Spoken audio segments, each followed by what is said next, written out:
Hello friends, मैं self CN K Chaudhary, practising chartered accountant, international tax adviser, business consultant, corporate trainer. आज मैं आप सबको जो न्यूली इंट्रोड्यूस्ड सेक्शन है 206 AB, जिनको लेके काफ़ी तरह के कन्फ्यूजन्स हैं हमारे कॉर्पोरेट्स और हमारे जो अकाउंटेंट्स के बीच में, आज इन्हीं कन्फ्यूजन्स को मैं दूर करने का प्रयास कर रहा हूँ। तो 206 AB सेक्शन को समझने से पहले हम थोड़ा ये समझने का प्रयास करें कि ऐसा क्या है 206 AB में जो अब तक नहीं था। तो जैसा कि हम सब जानते हैं कि गवर्नमेंट ऑफ इंडिया को अपनी टैक्स रेवेन्यू और टैक्स बेस को बढ़ाने का TDS और TCS अब तक का सबसे इफ़ेक्टिव टूल्स साबित हुआ है। और टाइम टू टाइम गवर्नमेंट ने कई तरह के ट्रांजैक्शंस पे अलग अलग तरह के TDS के रेट्स को नोटिफाई करते चले आ रहे हैं। अब गवर्नमेंट ने फाइनली ये सोचा कि अब तक हम जो TDS डिडक्ट कर रहे हैं, तो एक तो हमारा जो ऑनेस्ट टैक्स पेयर है वो तो टाइम से अपनी रिटर्न फाइल कर देता है, टाइम से अपनी कंप्लाइंसेस कर देता है।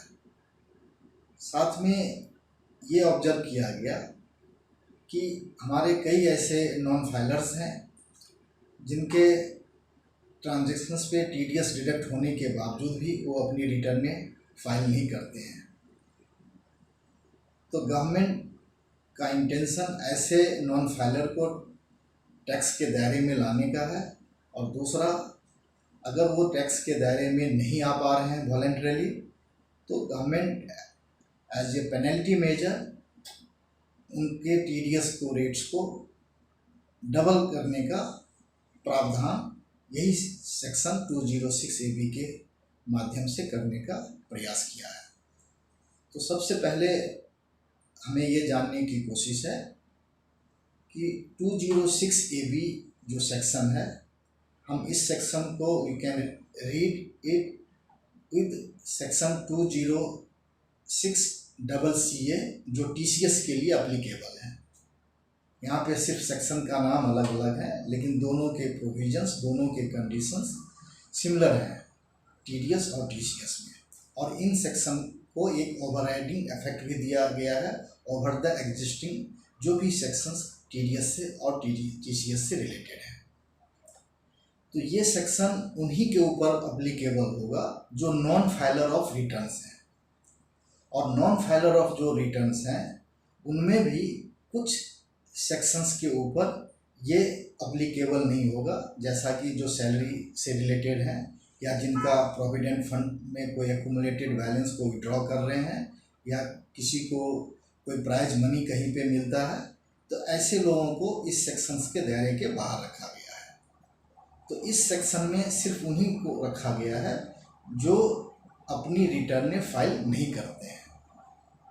तो जो भी नॉन फाइलर ऑफ रिटर्न्स हैं उसको इस सेक्शंस में कवर करने के लिए उनके साथ कुछ प्री कंडीशंस दिए गए हैं। और वो कंडीशंस ये हैं कि अगर उन्होंने लास्ट 2 प्रीवियस ईयर्स का रिटर्न उन्होंने नहीं फाइल किया है prior to the previous year, और उनका उन दोनों प्रीवियस ईयर में जो एग्रीगेट TDS और TCS का जो था वो 50,000 उससे ज़्यादा था, तो वो सेक्शन 206 AB के अंदर कवर्ड हो जाएंगे।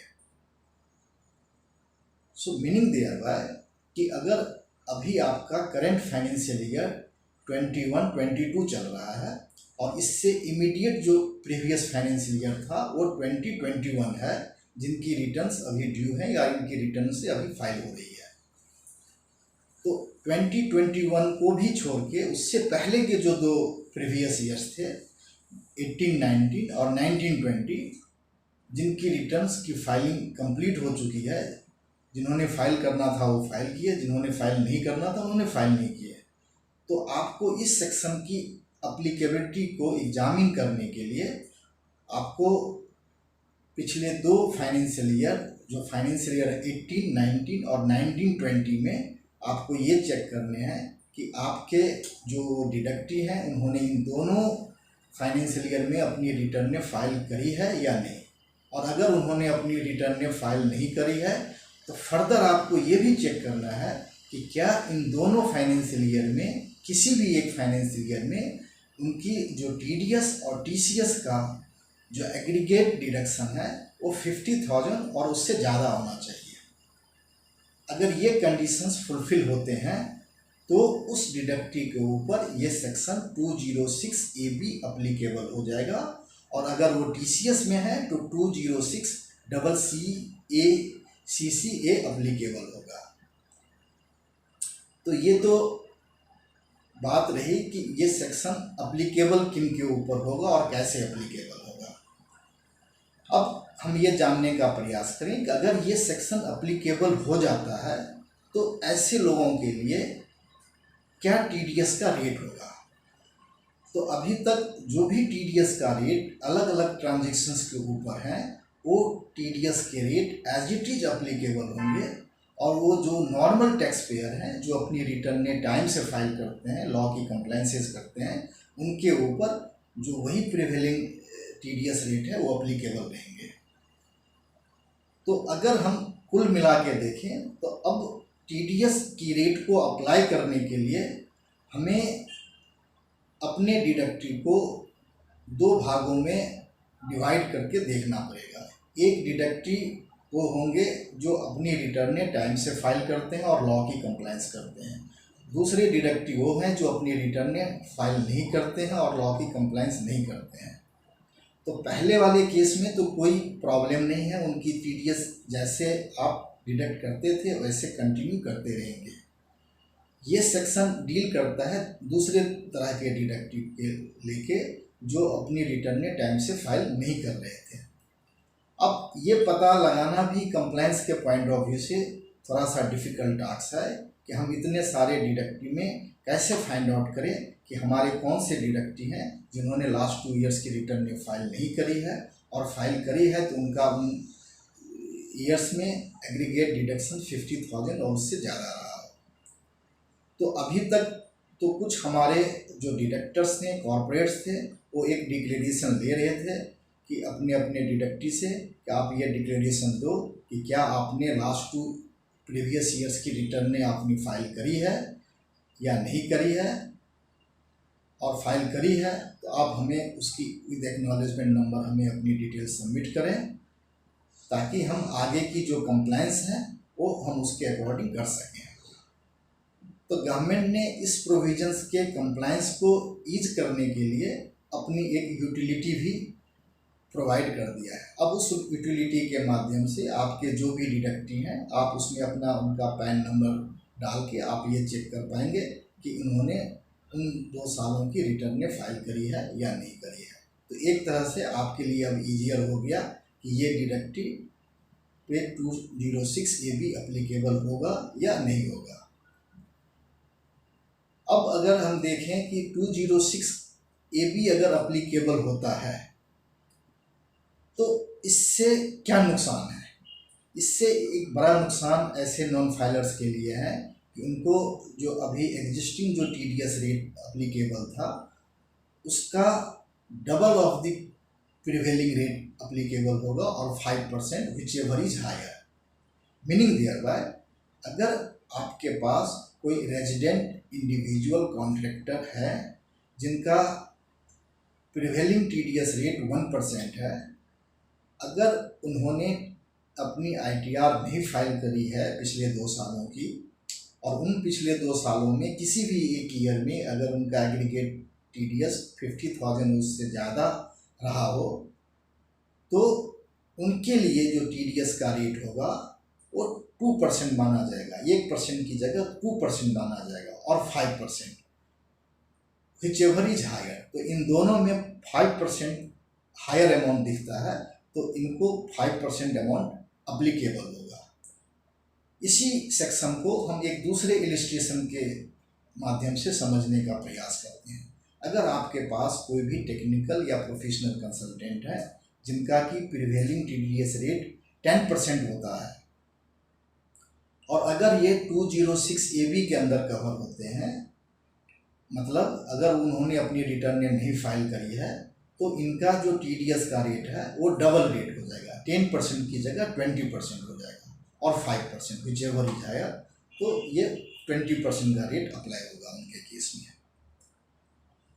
साथ में ही हमारे लॉ मेकर ने जो पहले एक प्रोविजन था कि अगर किसी SAC ने पैन नंबर नहीं ले रखा है तो उसके केस में जो TDS रेट था वो हायर रेट पे डिडक्ट होता था, जो कि 20% था। अगर उनका अप्लीकेबल TDS रेट उस सेक्शन में जो भी रहा हो तो उनको हायर रेट 20% होगा। तो यहाँ भी गवर्नमेंट ने 206AB के साथ इस सेक्शंस को भी अप्लाई किया है। इसका मतलब अगर मान लीजिए कि अगर आपका वही रेजिडेंट कॉन्ट्रैक्टर जिनको रिटर्न नहीं फाइल करता था तो 5% अप्लीकेबल था, और पैन नंबर नहीं है तो 20%, तो इनको 20% TDS रेट अप्लीकेबल होगा। तो इस तरह से अब आपको इस सेक्शंस को लेके जितनी भी तरह की कन्फ्यूजन्स थी वो कन्फ्यूजन्स हमने आपको दूर कर दिया है, और इस सेक्शंस की जो सही मायने में एक इंटरप्रिटेशन होनी चाहिए वो इंटरप्रिटेशन भी हमने आपको बता दिया है। फिर भी अगर आपको कहीं पे भी किसी भी तरह के इस सेक्शंस की कंप्लायंस में किसी भी तरह की परेशानी हो, फर्दर क्लैरिफिकेशन लेना चाहें तो आप मुझसे संपर्क कर सकते हैं। आप मेरे email ID पे अपनी क्वेरीज मेल कर सकते हैं। मेरा email ID आप नोट करें, chaudharynaval@yahoo.co.in, chaudharynaval@yahoo.co.in। और दोस्तों, अगर आपको मेरा ये वीडियो पसंद आया हो तो आप इसको ज़रूर लाइक करें, इसको सब्सक्राइब करें और अपने फ्रेंड्स और के बीच में इनको शेयर करें। आगे हम आपको इसी तरह के जो आपसे रिलेटेड टॉपिक्स हैं हम वीडियो शेयर करते रहेंगे। Thank you very much.